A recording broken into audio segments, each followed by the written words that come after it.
In this episode, I sit down with Rex Salisbury, a former partner at venture capital firm Andreessen Horowitz, aka A16Z, who recently announced a new $20 million solo fintech fund to back early stage founders. In this episode, Rex and I get into how community building in fintech accidentally led him into the world of venture. In fact, Rex's new fund is unique in that it is an extension of the Cambrian fintech community he created back in 2016, which has now grown to over 20,000 members with a Slack channel of over 1,300 fintech founders.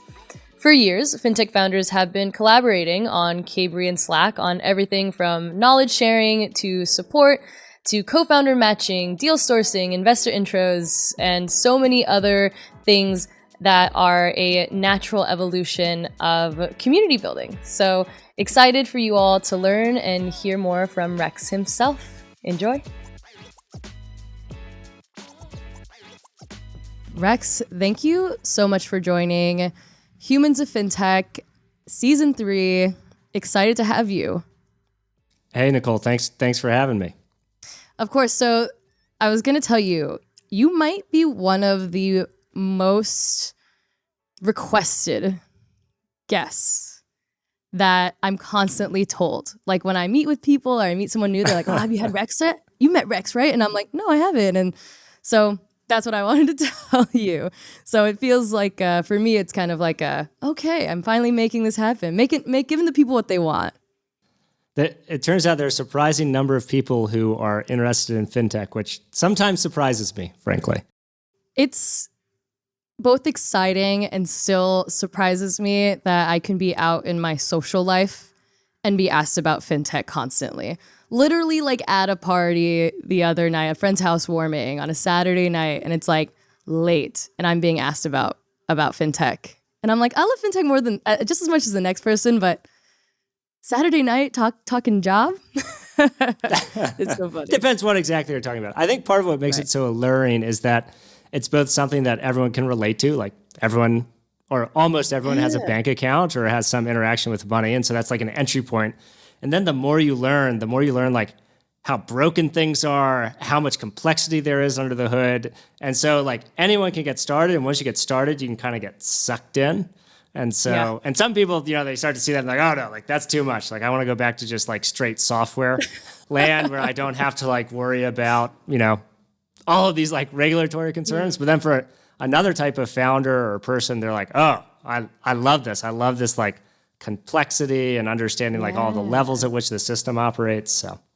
Yeah, totally makes sense. I mean, speaking of kind of getting like sucked into fintech, when it comes to that community building for you, which is really like, you talk about it often, you write posts about it. And I even love the language around like, building community had me accidentally fall into venture funding, which is really interesting. But like, what was it maybe about that very like communal centric route that you wanted to take and build? That like, what drew you into thinking, okay, like fintech and community? Because people now maybe see it, but before, this is kind of like a new revelation is in creating community in the fintech space. Yeah, I mean, like you said, it was an accident. So I was working as a software engineer, like building product in fintech. And I was like, oh, I want to talk to other people who are building really interesting things. Specifically, what I was building is like a fully automated online mortgage pre-approval for a direct consumer mortgage company. That company didn't work out, but had like a great time, learned a lot. I think like what's different about fintech versus other industries is like, if you want to understand how like the best of the best build things in open source software, well, it's open source. So you can just like hang out online, like hang out on GitHub, like submit PRs to anything. It's almost permissionless, but you almost need community more in fintech than in other ecosystems because it's so heavily permissioned. So like, what are the 100 top open source fintech repos? It's like, well, there really aren't that many. So if you want to like understand how people in financial services actually build things, you usually have to go and talk to those people, right? Because you can't just like go and find all of the kind of like nitty gritty online. So if I backtrack to back when I was a software engineer, I was like, I'm building something. It's super interesting. I'm like integrating with Fannie Mae's desktop underwriting engine. I'm integrating to like the data standard for mortgage, which is MISMO. These are like things I learned about on the job. probably other people in the industry knew about, but I didn't know who those people were. And I was like, there are so many other people building things in fintech who are having these same kind of realizations and understandings about all the complexity that lives under the hood, whether it's consumer banking, business payments, consumer payments, wealth tech. And I was like, I love building this stuff, but to understand how you build all of these different kinds of product in fintech, like you should probably talk to people who are building those things. So like 6 years ago, I basically started bringing those people together with small monthly events in downtown San Francisco. So our very first event was for the Cambrian community, which was actually called FinTech Devs and PMs at the time, which is kind of an unwieldy but very descriptive name, was how the kind of title and orienting theme for the night was like how APIs power fintech. And we had the Plaid team demoing the Plaid API. We had my team from Syndio demonstrating the mortgage pre-approval product we built, which under the hood was integrating with some of Fannie's old APIs, plus credit bureaus, plus Plaid, and plus some other things as well. And then we had PFM that was built on top of Plaid, demonstrating what they built as well.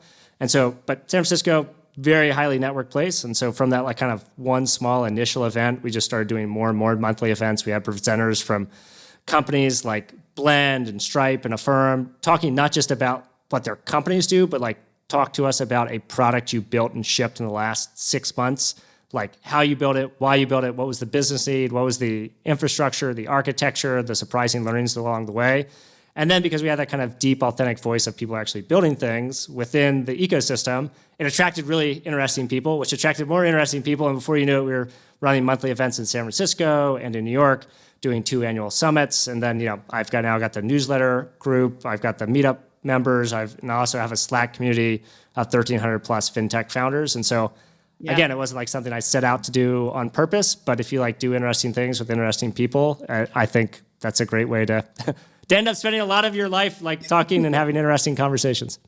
Yeah, absolutely. I mean, we as humans are naturally communal creatures, and you are kind of from everything that you just said, you're almost like an OG like fintech creator in a sense, right? Like it's not so different than what a lot of the newsletter writers, right, are doing. I mean, and actually some of the newsletter writers have a venture fund too, which right, like I've launched one. So that's really interesting. You're like an original fintech.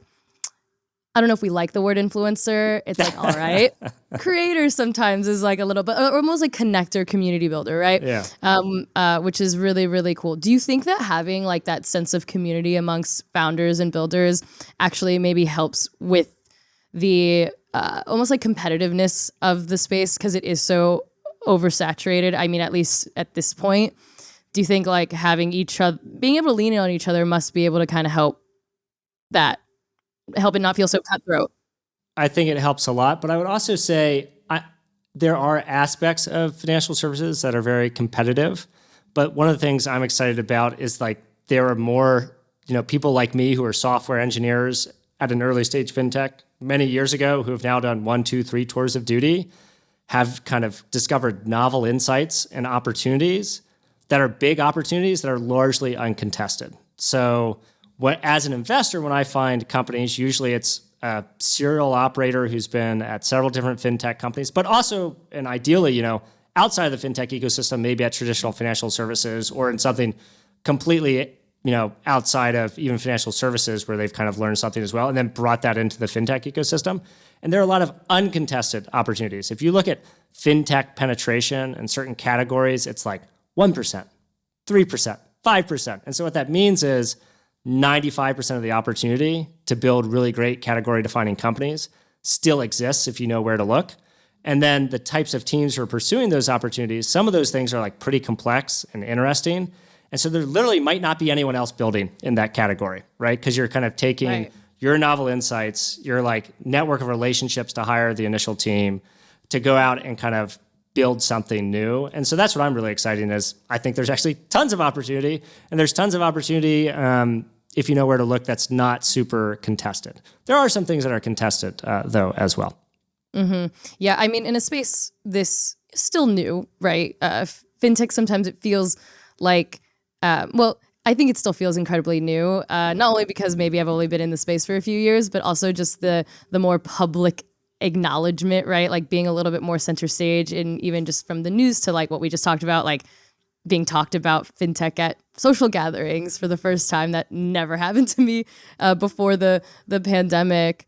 But I mean, when it comes to the solo fund and branching out on your own, if you will, did you feel like there was a little bit more room for you to like build that community that you kind of started by doing that, as opposed to sticking around with A16Z? Yeah, what was the kind of that thought process for you to kind of do your own thing?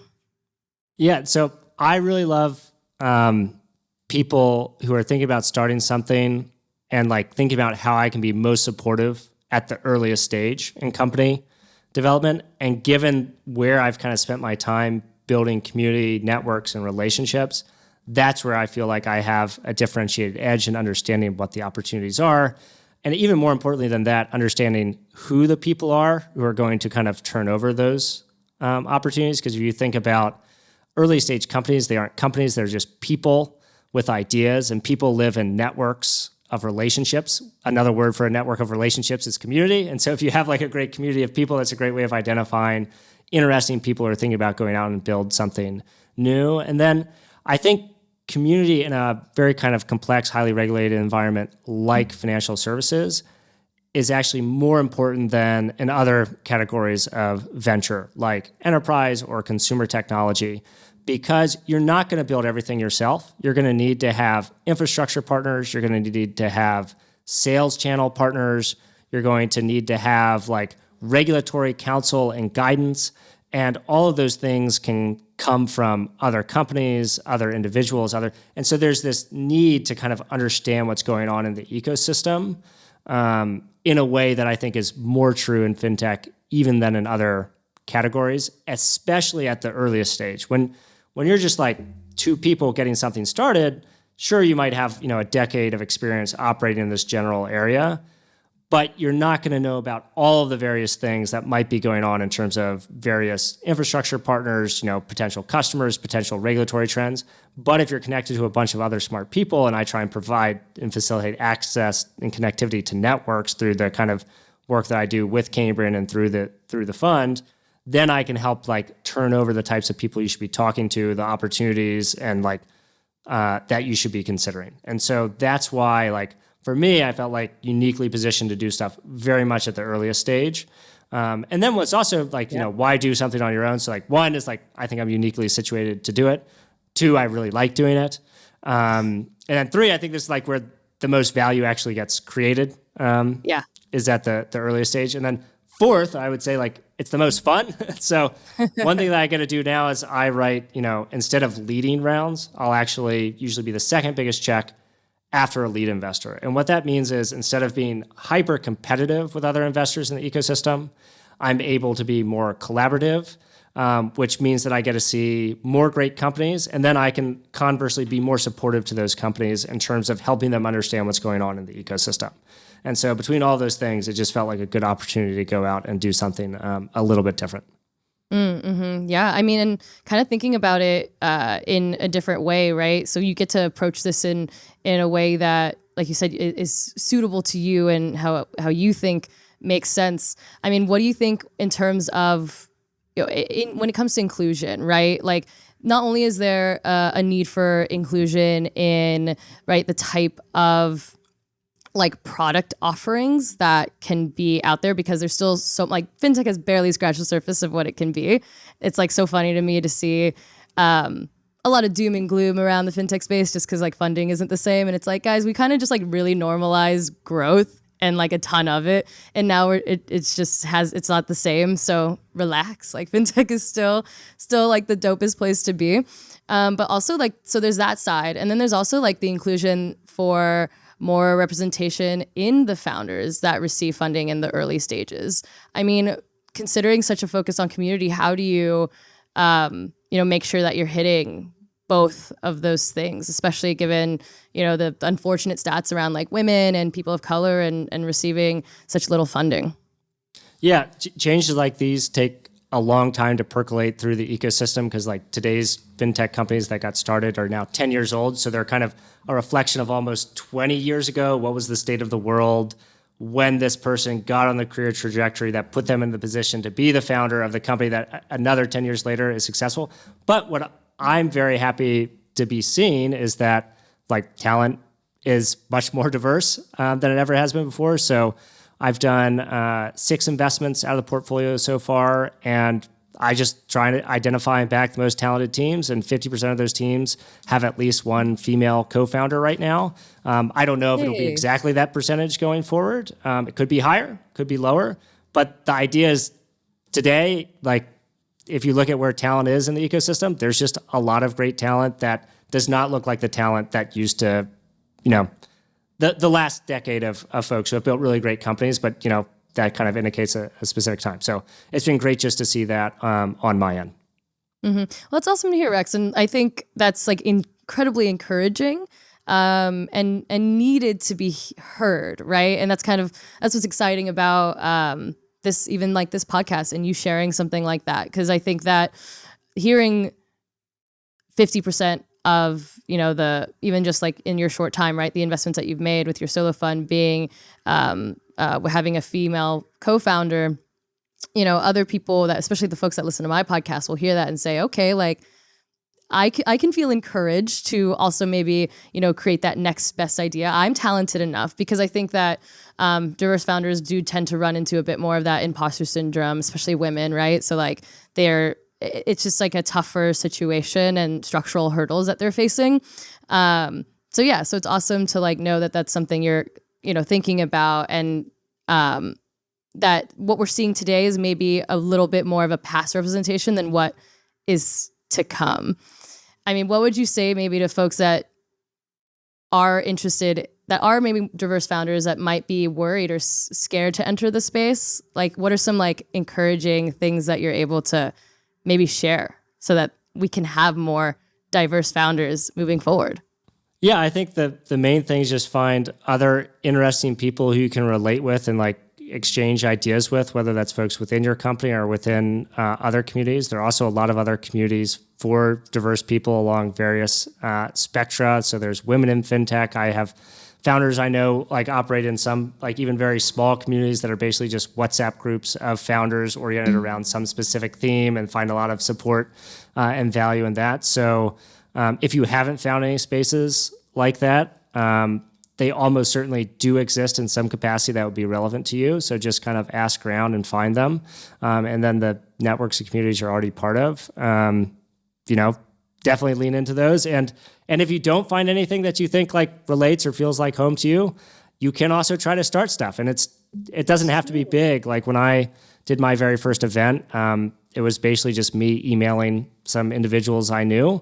I've known founders who've started things with very small, just like little potluck groups, so it's not like you have to do this whole huge production to get started if you actually want to start something new.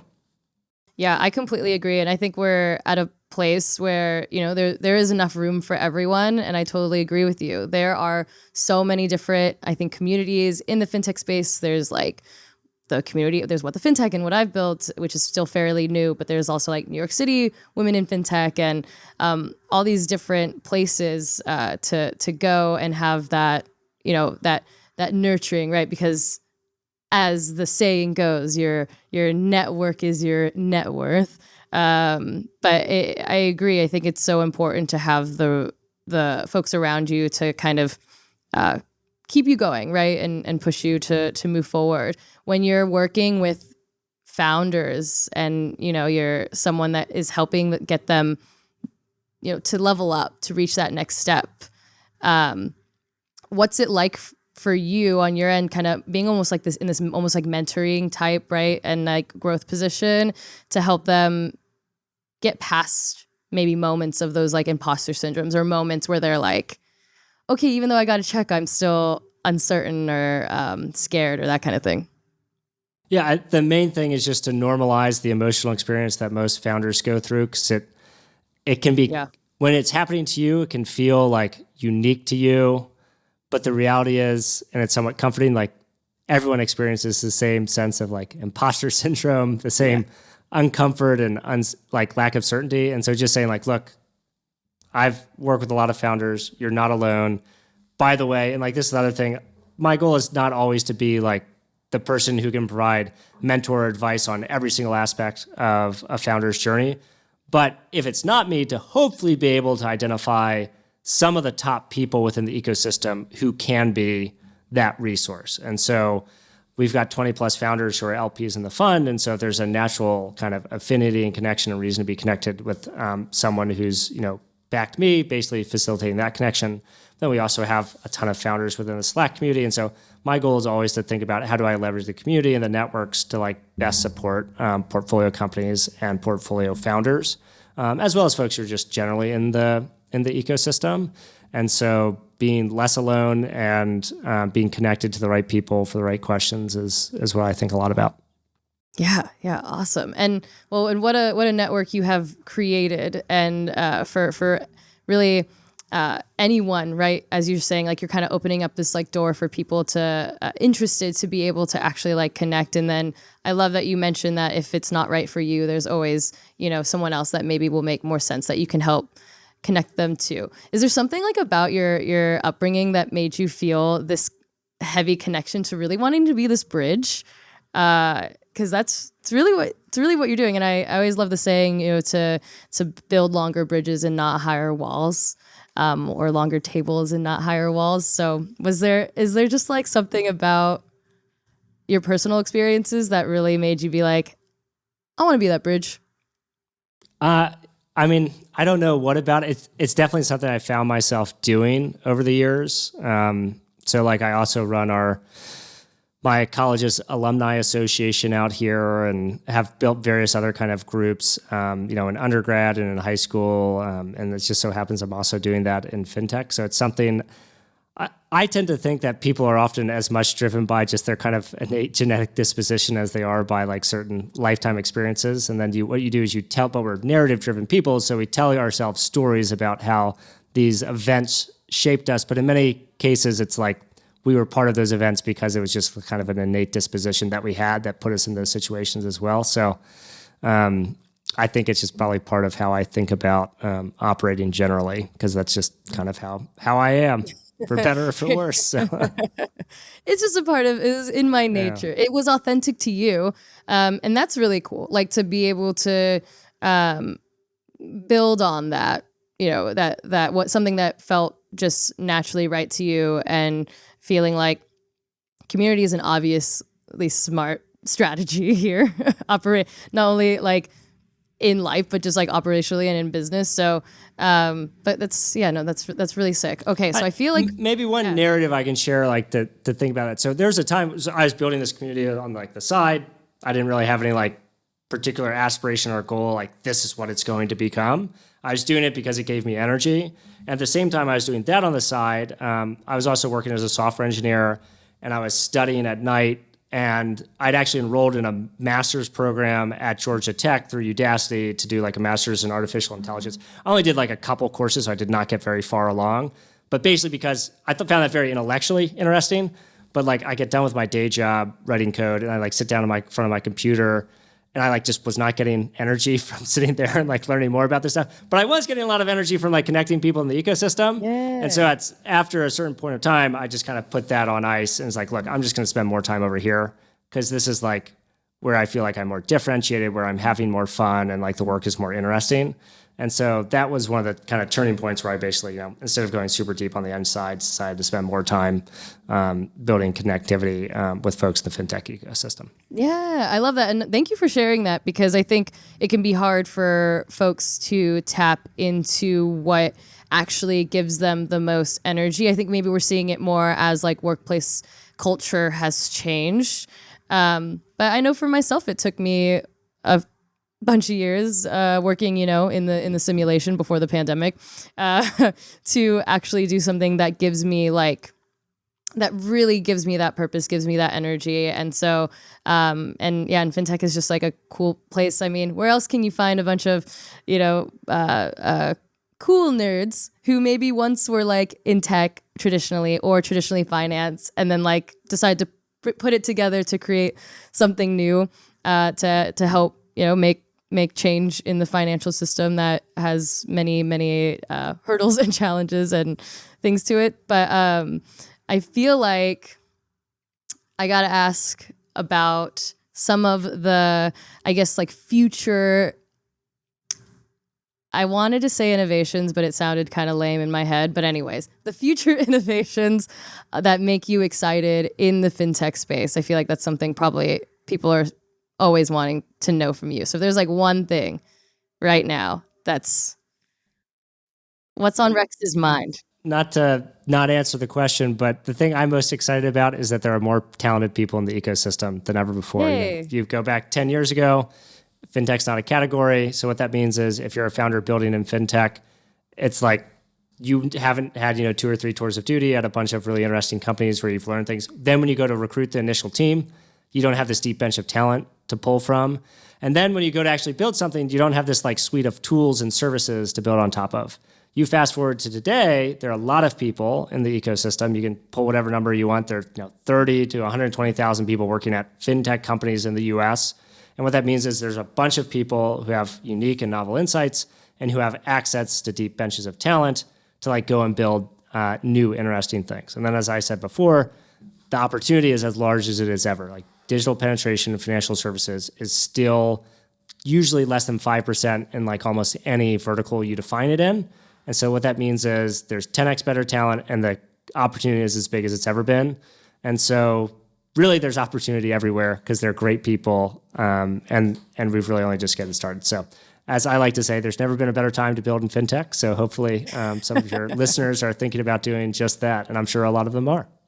Yeah, exactly. And I will take that answer because this is Humans of FinTech, and that kind of lends really well to to this podcast and all the things that we've talked about. But that is exciting, like to have a proper talent pool to pull from, as opposed to, I don't know, I can't imagine how like scrappy it must have been back in FinTech's long history. Well, I interview founders on my podcast, and we talked to like John Stein from Betterment about how he built his founding team. It's like, well, I met this guy who was a poker player, and then like another early hire was like my roommate, and like that's fine. That's one way to meet people.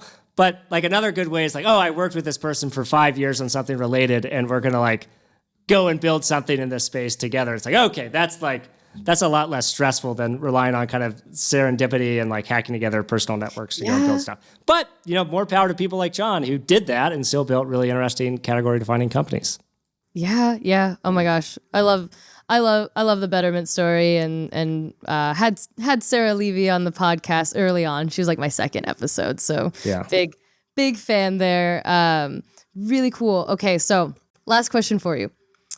If we have to be the change that we want to see, what is the change that you wish to see in fintech, and how will you embody it?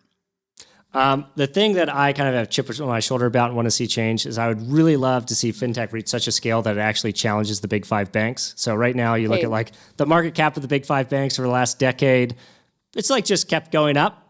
And so if we actually get digital penetration that is meaningful and force them to change their business models, hopefully we can build better companies with better, offerings for consumers and re-inject competition into an industry that has been incredibly uncompetitive. So that is what I would like to see.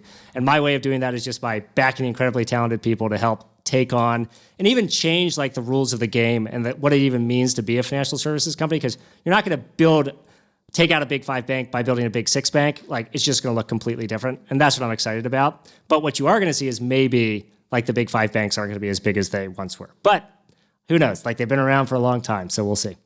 I mean, I'm with it. Let's take down the banks. I'm here for it. Let's see fintech do that. Well, Rex, thank you so much for coming on, for sharing all your insight.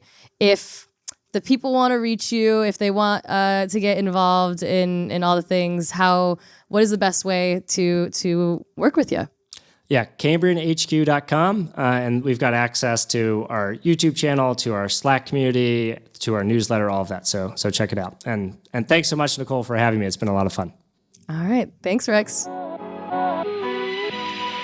Thank you so much for tuning into this episode. To hear our next story from another diverse leader, be sure to tune in next week. And if you haven't already, be sure to subscribe to our show and give it a 5-star rating, as it helps our message reach more people who want to find belonging too. Thanks for tuning in.